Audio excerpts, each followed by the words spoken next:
Welcome back, riders. KBO sent us their Ranger, a unique electric cargo bike that comes in at $1,600 at the time of recording.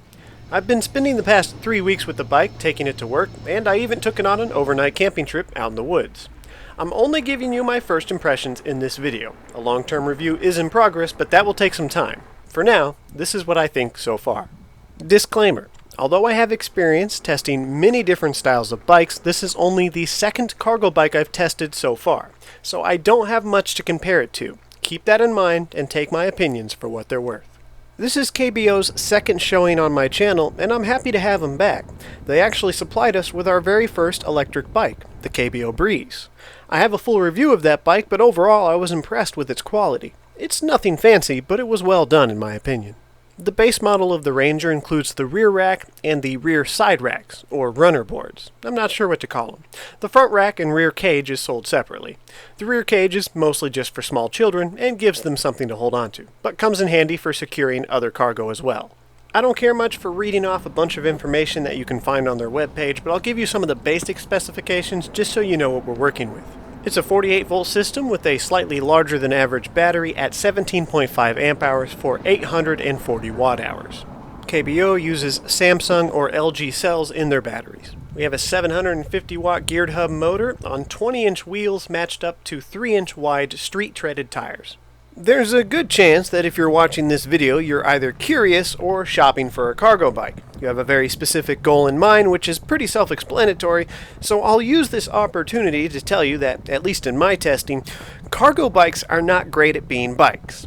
When it comes to the conveniences of carrying cargo on a bike, I think KBO did a really good job with the Ranger, but there's some downsides which I feel they can improve on to make it a better bike. Don't get me wrong, there's a lot of good things about this bike that we're going to talk about, but I'm going to go ahead and get the negatives out of the way first. That way, if any of these are deal breakers, you don't have to waste your time watching the entire video. I'm going to start with stability, because this was the first thing I noticed when I hopped on the bike.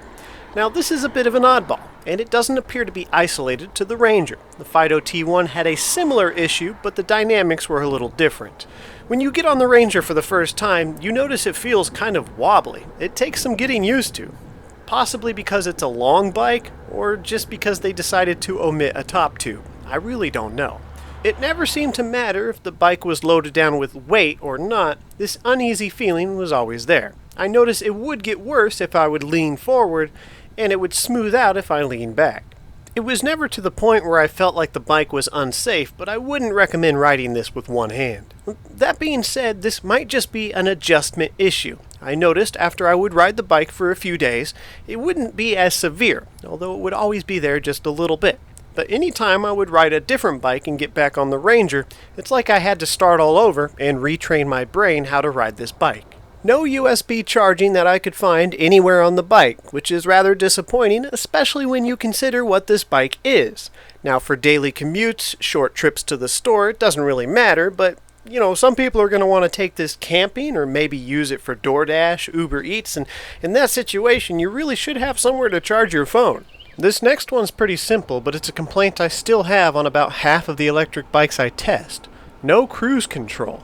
Now, I'm familiar with this heads-up display, I've used it before, and there is an option in the P settings that would allow you to turn it on, but when you do, nothing happens. It's in my opinion that most, if not all, electric bikes should have cruise control, especially if they're not optimized for pedaling, such as a cargo bike, but this wouldn't be so bad if it wasn't for the fact that KBO is still using the same half-twist throttle that I complained about on their Breeze over a year ago. Personally, I don't like these half-twist throttles because the return spring is so stiff that if you try to hold it in one position for too long, your wrist becomes fatigued and your hand can cramp up. Combining these two shortcomings with a lack of customizable pedal assist levels and the fact that throttle does not take priority over pedal assist makes this kind of the perfect storm of a poor user interface. These lack of features by no means make the bike unbearable to ride. It's just that I've been spoiled by other e-bikes with what I would assume are free features or would cost the company very little money to configure, and anytime a bike doesn't have them I notice right away. So a bit of a learning curve for the bike's stability and an outdated user interface were about the only hard negatives I could find. Let's move on to our neutral thoughts. For new viewers, my neutral thoughts consist of aspects about the bike which don't affect me but might affect you, or areas of the bike which have both a positive and negative impact on its quality. Having hydraulic brakes on an electric bike is a hot topic, but in my opinion, cargo bikes simply need to have them no matter what the price range in. That needs to be included in the budget. And unfortunately, the Ranger's still using mechanical brakes. If you use this bike loaded down for its intended purpose, you're going to find yourself adjusting the brake pads more often than you want to. That being said, the Ranger has some of the best stopping power I've tested on any bike on my channel. This thing only takes half the width of a driveway on solid ground to come to a full stop from its top speed of 20 miles an hour.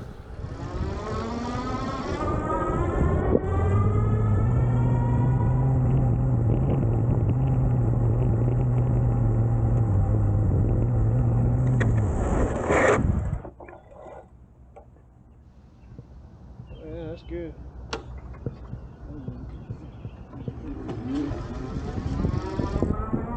I contribute the Ranger's impressive stopping power to its grippy rubber, small 20-inch diameter wheels, and larger than average 180mm rotors. There's simply a lot of torque and grip for it to stop quickly.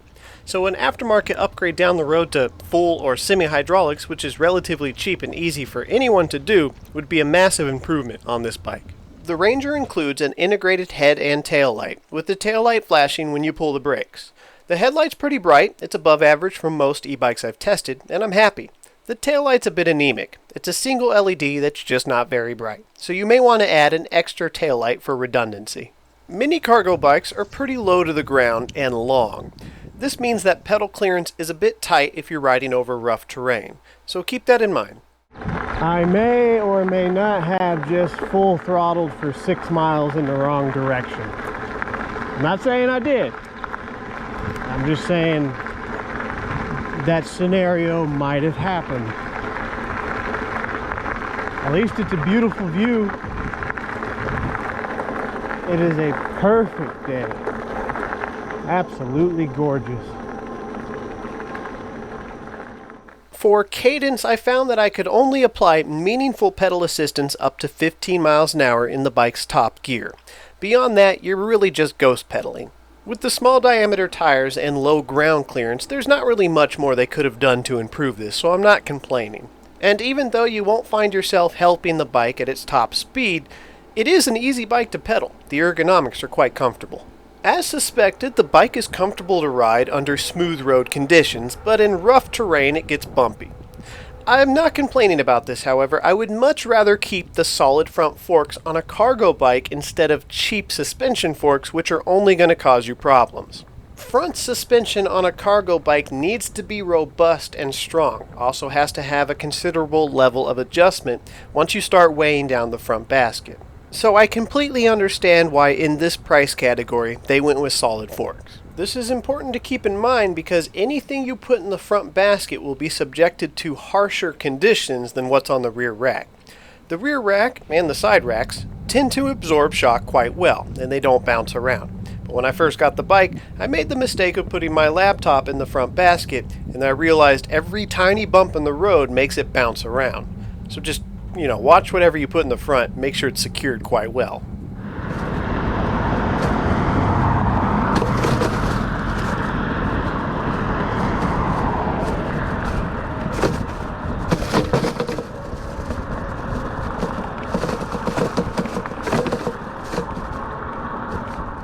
Now let's go ahead and move on to what I like about the Ranger.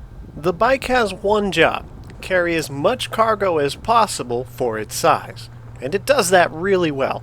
I never found myself in a situation where I had to overthink securing cargo to the bike, simply because it has so many tie-down points and basically an unlimited amount of configurations that a simple bucket of bungees that you can pick up from any hardware store is really all you need. Aside from its generous real estate on the front and rear rack, you'll find little nooks and crannies all over the bike where you can store additional items. I even found these runner boards to be more convenient than I thought they would, especially for oddball cargo. Things that take up a lot of space or just weird shapes. You don't have to stack up tall in the rear rack, throwing off your balance. And the added support that the runner boards give mean that you can use large panniers with heavy items. Keep in mind that the runner boards increase the bike's side profile, and you need to take this into consideration when storing the bike. They are, of course, removable, and they do not compromise the integrity of the bike when they're removed. I'll probably add wing bolts to replace the stock hardware to make these quick and easy to take on and off. The bike's low ground clearance might be a bit of a hurdle in rough riding situations, but it's great for loading and unloading cargo, as well as getting on and off the bike, so the trade-off is worth it. They added a heavy-duty twin-leg kickstand, which I'm thankful for. Not only does this make loading and unloading the bike easier, it also makes the bike convenient once you get to your destination, as you can use it for utility. And because this gives the bike 3 points of contact when it's in rest, I find that even on soft ground, it does its job well. And so far, the bike's range and power has not disappointed me either. I'm at about 200 pounds, and I loaded this down with about 60 pounds worth of cargo to go camping, and it never felt weak. The 750 watt motor is pretty much a standard these days in the United States. For max power, that's the limit. But when you pair it to these small 20-inch diameter tires, it gives the bike more torque. I had planned a 20-mile round trip, took a wrong turn, and by the time we got home, it ended up being about 28. And the bike still had a considerable amount of battery left, so I look forward to a range test on this bike.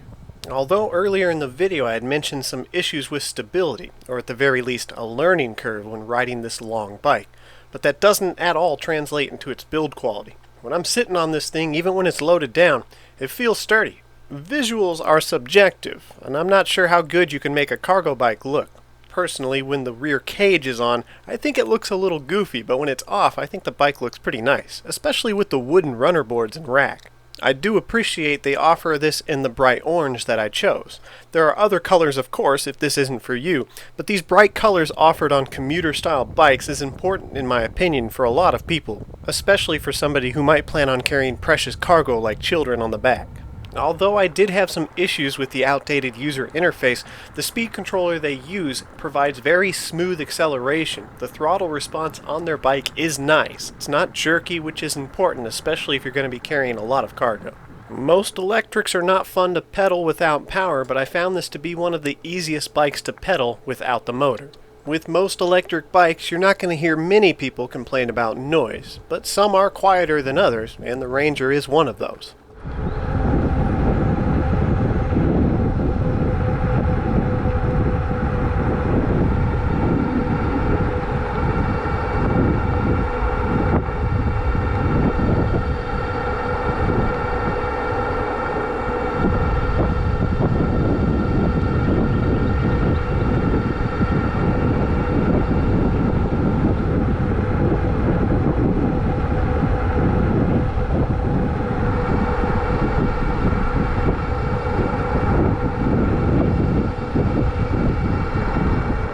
Their street tires roll smooth and quiet, and KBO's own branded motor seems to be more refined than the generic Bafang geared hub motors you find on a lot of electric bikes. Its motor noise is consistent. I don't notice any annoying high and low fluctuations in pitch caused by what I can only assume to be imperfections in the geared hub motors on other bikes.